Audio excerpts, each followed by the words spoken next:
अस्सलाम वालेकुम students, hope you are doing well. Accounting circle के चैनल के ऊपर खुशामदीद। स्टूडेंट, आज के लेक्चर से हम accounting basic concept, terms and equation के ऊपर आपके फर्स्ट ईयर के जितने भी पास पेपर के क्वेश्चंस हैं उसको सॉल्व करने वाले हैं। इससे पहले हमने अकाउंटिंग बेसिक टर्म्स और इक्वेशन के ऊपर लेक्चर्स अपलोड किए थे कि एसेट क्या होते हैं, लायबिलिटीज़, इक्विटीज़, रेवेन्यूज़ क्या होते हैं, ठीक है जी। और उसके अलावा हमने डेबिट क्रेडिट का रूल भी जो है वो डिस्कस किया था। अब उन्हीं टर्म्स एंड इक्वेशंस के ऊपर डिफरेंट टाइप से एग्जामिनर आपसे किस किस तरीके से क्वेश्चन पूछता है वो हम इस सीरीज़ के अंदर स्टार्ट करने वाले हैं। तो आज की सीरीज़ में हम दो क्वेश्चन जो है वो डिस्कस करेंगे जो कि ईयर 2022 में आए हैं। एक है क्वेश्चन नंबर 3 जो कि अकाउंटिंग इक्वेशन के ऊपर आया है, और एक है क्वेश्चन नंबर 8 जो कि डेबिट क्रेडिट के रूल्स पर आया है। तो पहले हम क्वेश्चन नंबर 3 को डिस्कस करेंगे और उसके बाद क्वेश्चन नंबर 8 को डिस्कस करेंगे।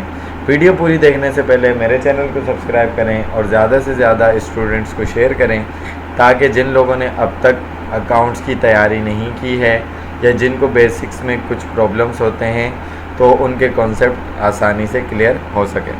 सो अकाउंटिंग इक्वेशन का ये जो क्वेश्चन है first year 2022 question number 1 accounting equation, इसके अंदर पहला पार्ट जो आपको दे रहे हैं वो कह रहे हैं कि for each of the following determine the underline missing item.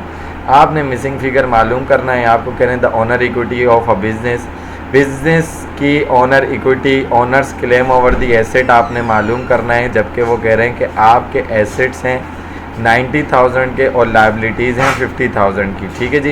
यानी कि टोटल बिजनेस आपका 90,000 रुपीज़ का है और उसके अंदर लायबिलिटीज़ यानी कि बाहर के लोगों का पैसा यानी कि outsider claim over the asset जो है वो 50,000 है।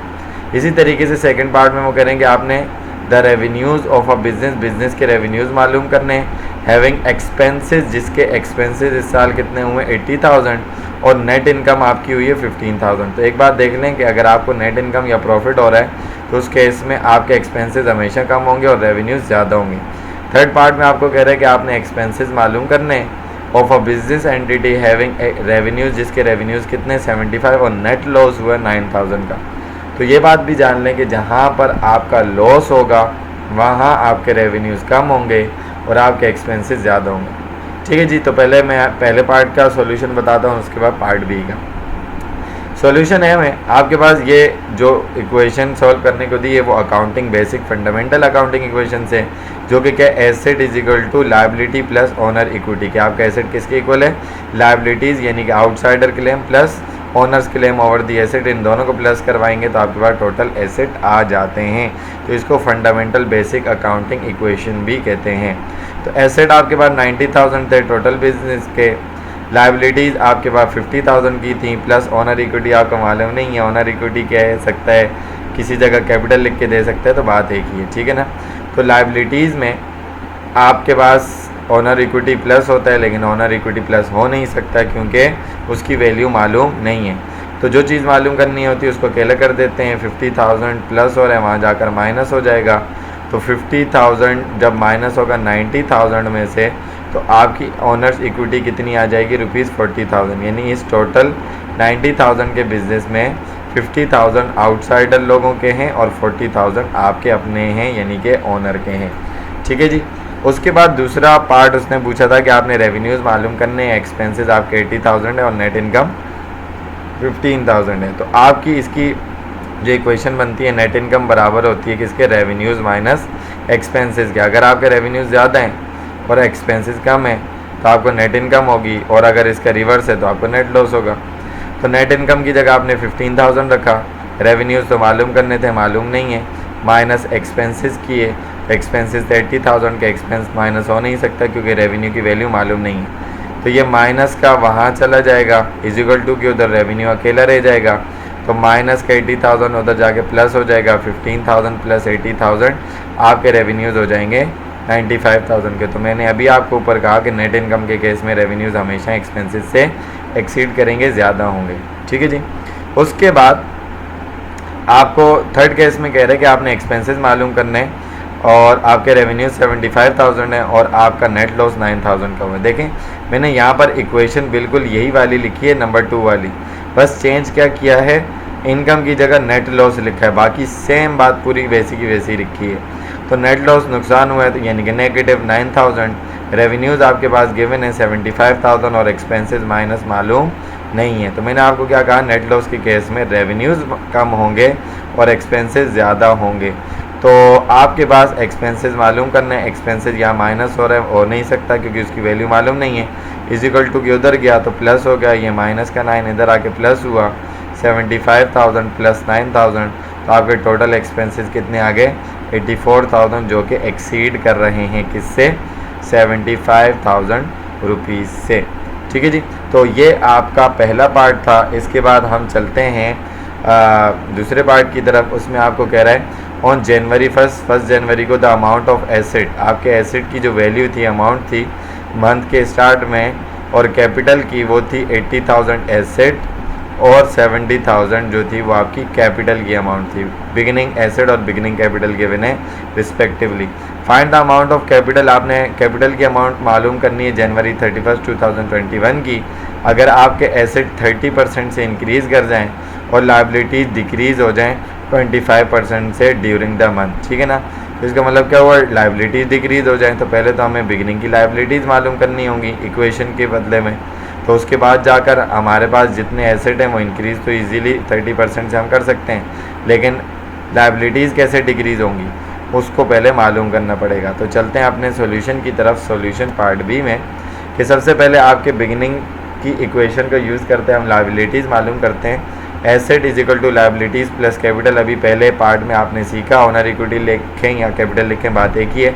एसेट 80,000 के थे, लाइबिलिटीज़ मालूम नहीं थी और 70 कैपिटल रिस्पेक्टिवली दिया हुआ था। तो ये यहाँ लाइबिलिटी से प्लस हो रहा है, इज इक्वल टू की उधर जाएगा माइनस होगा। 80,000 में से 70,000 आपने माइनस किया तो लाइबिलिटीज़ बी से मुराद बिगिनिंग की, ओपनिंग की आ गई, मंथ के शुरू की 10,000, यानी कि बाहर के लोगों का पैसा आपके बिजनेस टोटल 80,000 में आपका पैसा कैपिटल 70,000 था और बाहर के लोगों का 10,000 रुपीज़ है, ठीक है ना। उसके बाद उसने आपको क्या बात बोली है कि आपके आखिर में, मंथ के आखिर में एसेट 30% से इंक्रीज़ हो गए। तो इसको आप दो तरीके से फाइंड आउट कर सकते हैं कि देखें आपके एसेट कितने थे, 80,000, इसमें जितना परसेंट इंक्रीज़ होगा वो आप प्लस करवा देंगे। तो 80,000 प्लस 80,000 का 30% कितना होता है, 24,000। तो 80,000 में 24,000 आप प्लस करेंगे तो ये टोटल एसेट एंड पर कितने आ जाएंगे, मंथ के एंड में 1,04,000। दूसरा तरीका इसके फाइंड आउट करने का क्या है कि आपके एसेट इंक्रीज़ हुए हैं 30% से। अब आपके एसेट जो 80,000 थे वो क्या थे, वो 100% थे, ठीक है ना। वो कितने थे, वो 100% थे। कितने परसेंट इंक्रीज़ हो रहे हैं, 30%, यानी कि अब वो कितना परसेंट हो गए, 130% हो गए। तो अब आप इसको ऐसे भी कर सकते हैं, 80,000 मल्टीप्लाई बाय 130%, परसेंट को डिवाइड किया 1.30, तो ये टोटल आपके पास कितना आ गया, 80,000 मल्टीप्लाई करवा के 1,04,000 रुपीज़, ठीक है जी। तो आप इन दोनों तरीके से अपने एसेट की वैल्यू को मालूम कर सकते हैं। उसके बाद उसने हमारी लाइबिलिटीज़ के हवाले से कहा कि 25% से वो डिक्रीज़ हो गई हैं, तो इसको भी हम दो तरीके से निकाल सकते हैं। लाइबिलिटीज़ तो हमने बिगिनिंग की फाइंड आउट 10,000 की थी, अब ये 25% से डिक्रीज़ हो रही हैं, तो कैसे निकालेंगे, लाइबिलिटीज़ कितनी है 10,000। अब 10,000 का 25% डिक्रीज़ हो रहा है, ठीक है ना, कि इतने परसेंट से डिक्रीज़ हो रही हैं। तो 10,000 का 25% निकाला 2,500 बनता है, और आपके पास 10,000 में से 2,500 माइनस करवाएंगे तो एंडिंग लाइबिलिटीज़ आपके पास कितनी आ जाएंगी जनवरी 31 की, 7,500, ठीक है जी। दूसरा तरीका क्या है कि देखें आपकी लाइबिलिटीज़ 100% थी, ठीक है ना, हर चीज़ का 100% होता है, 25% से डिक्रीज़ हो गई तो 25% मैंने माइनस करवाया, तो इसका मतलब क्या हुआ, 25% जब माइनस करवाया तो अब आपकी लाइबिलिटी 75% रह गई। 10,000 के 75% कितना, 7,500, ठीक है। तो यहाँ पर भी आपका यही आंसर आ रहा था। तो अब आपके पास एसेट इंक्रीज़ होकर आ गए, लाइबिलिटीज़ डिक्रीज़ होकर आ गई। अमाउंट ऑफ कैपिटल मालूम कर लें, asset is equal to liabilities plus आपका हो जाएगा कैपिटल, ठीक है जी। तो एसेट आपके पास इंक्रीज़ होकर मंथ एंड में 1,04,000, लाइबिलिटीज़ आपके पास डिक्रीज़ होकर 7,500, कैपिटल मालूम नहीं है। तो आपकी ऑनर इक्विटी यानी कि कैपिटल कितना रह गया, ये प्लस हो रहा है कैपिटल से, वहाँ जाके माइनस हुआ, 1,04,000 से माइनस हुआ 7,500, तो आपका कैपिटल कितना आ गया 96,500 रुपीज़ का। ठीक है जी। तो आप देख सकते हैं कि शुरू में आपके जो एसेट हैं वो क्या थे, एसेट आपके 80,000 से इंक्रीज़ हो रहे हैं आपके, बिल्कुल ठीक है ना, और 24,000 से, और आपका कैपिटल शुरू में 70,000 था, तो ये भी आपका 26,500 से इंक्रीज़ हो रहा है, और आपकी लाइबिलिटीज़ 2,500 से डिक्रीज़ हो रही हैं। सो आई होप कि यहाँ तक का पार्ट आपको समझ में आ गया होगा। ये एग्जामिनर ने आपसे पहला सवाल पूछा था जो कि आपके अकाउंटिंग इक्वेशन के ऊपर था। अब एग्जामिनर ने 2022 के पेपर में ही सेक्शन बी में दूसरा सवाल जो बेसिक का दिया था वो आपके सामने ये मौजूद है। क्वेश्चन नंबर 8 जो कि rules of debit and credit की बेस के ऊपर दिया हुआ है, और अगर आपको डेबिट और क्रेडिट का रूल अच्छे तरीके से याद है तो आप इजीली इस सवाल को कर सकते हैं। तो इस सवाल में भी उसने बहुत आसान से 2 पार्ट बनाए। पहले पार्ट में कहा कि state the rule of debit and credit for the following, कि कुछ अकाउंट्स आपके पास लिखे होंगे, उसका डेबिट और क्रेडिट का आपने रूल बताना है। तो पहले मैं पहला पार्ट सॉल्व करता हूँ, फिर उसके बाद दूसरा पार्ट सॉल्व कर लेता हूँ।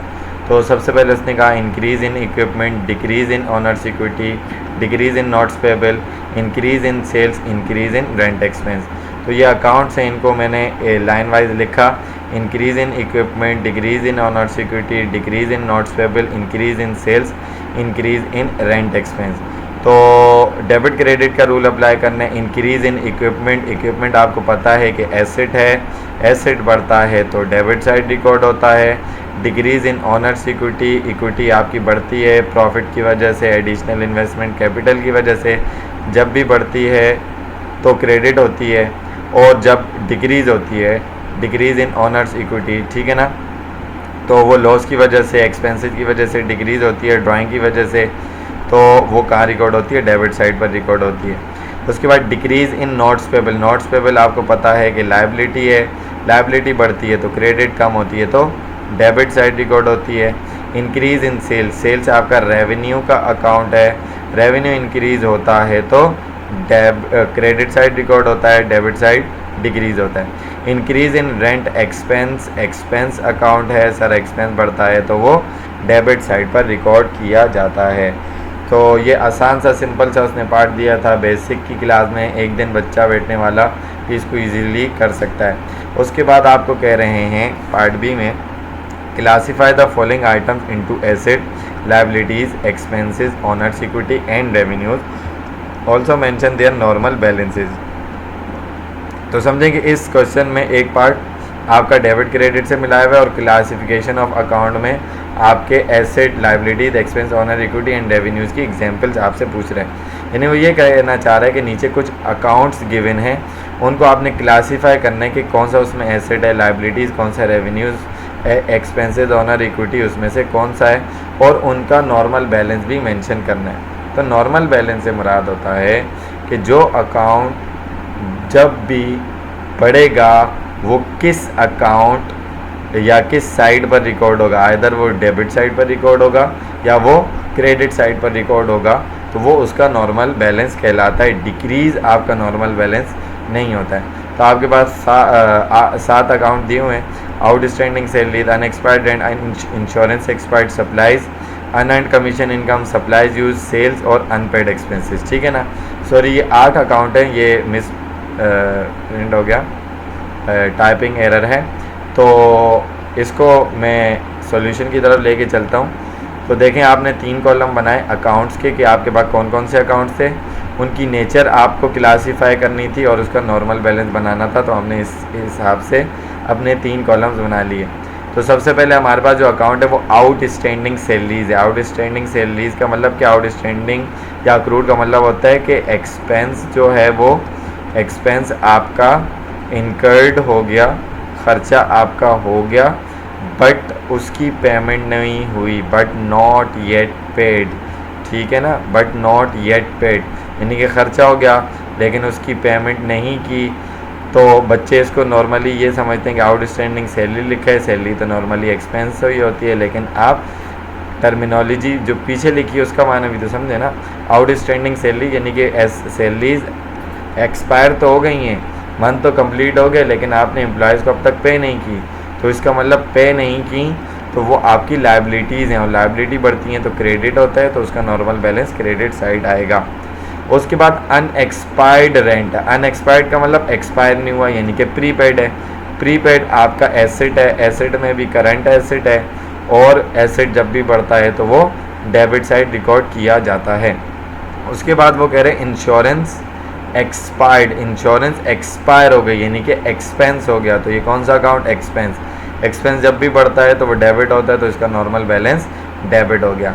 उसके बाद सप्लाईज हैं, सप्लाईज आपका एसेट होते हैं आप यूज़ करते हैं, एसेट में भी करंट एसेट हो गया, और एसेट जब भी बढ़ता है तो डेबिट, तो इसका ये नॉर्मल बैलेंस हो गया। अनअर्न्ड कमीशन इनकम, अनअर्न्ड का मतलब क्या है कि received in advance from customer, ठीक है ना, एडवांस आपने रिसीव किया, अभी सर्विस नहीं दी, तो इसका मतलब ये आपके ऊपर लायबिलिटी है, लायबिलिटी में भी करंट लायबिलिटी, लायबिलिटी जब भी बढ़ती है तो क्रेडिट, तो ये इसका नॉर्मल बैलेंस आ गया। उसके बाद आपको कह रहे हैं कि सप्लाईज, ऊपर सप्लाईज थी जस्ट आपके पास मौजूद, तो एसेट था, यहाँ कह रहे सप्लाई यूज़ कर ली, जितना पोर्शन आपने यूज़ कर लिया इसका मतलब वो एक्सपायर हो गया, एक्सपेंस हो गया, और एक्सपेंस बढ़ता है तो डेबिट होता है। सेल्स आपका रेवेन्यू का अकाउंट है, यानी कि इनकम है, बेचकर आप इनकम कमाते हैं, रेवेन्यू कमाते हैं, रेवेन्यू जब भी बढ़ता है तो क्रेडिट होता है, तो ये इसका नॉर्मल बैलेंस हो गया। उसके बाद कह रहे हैं कि अनपेड एक्सपेंसेस, अनपेड एक्सपेंसेस का माना भी ये जो नीचे स्टेटमेंट लिखी है वही है कि expense incurred but not yet paid, unpaid expenses, तो ये भी आपकी क्या होती है, चाहे वो कोई सी भी किस्म का एक्सपेंस हो, रेंट हो, सैलरी हो, इंश्योरेंस हो, एडवर्टाइजमेंट हो, वगैरह वगैरह, तो ये भी आपकी लायबिलिटी है, लायबिलिटी में भी करंट लायबिलिटी, लायबिलिटी जब भी बढ़ती है तो वो क्रेडिट साइड रिकॉर्ड होती है, तो ये आपका इसका नॉर्मल बैलेंस हो गया। सो आई होप कि ये दोनों क्वेश्चन आपको अच्छे तरीके से समझ में आए होंगे। अगर इन दोनों क्वेश्चन में आपको किसी भी किस्म का कोई मसला है तो आप कमेंट सेक्शन में, व्हाट्सएप पर, इंस्टाग्राम पर और फेसबुक पर क्वेश्चन करके पूछ सकते हैं।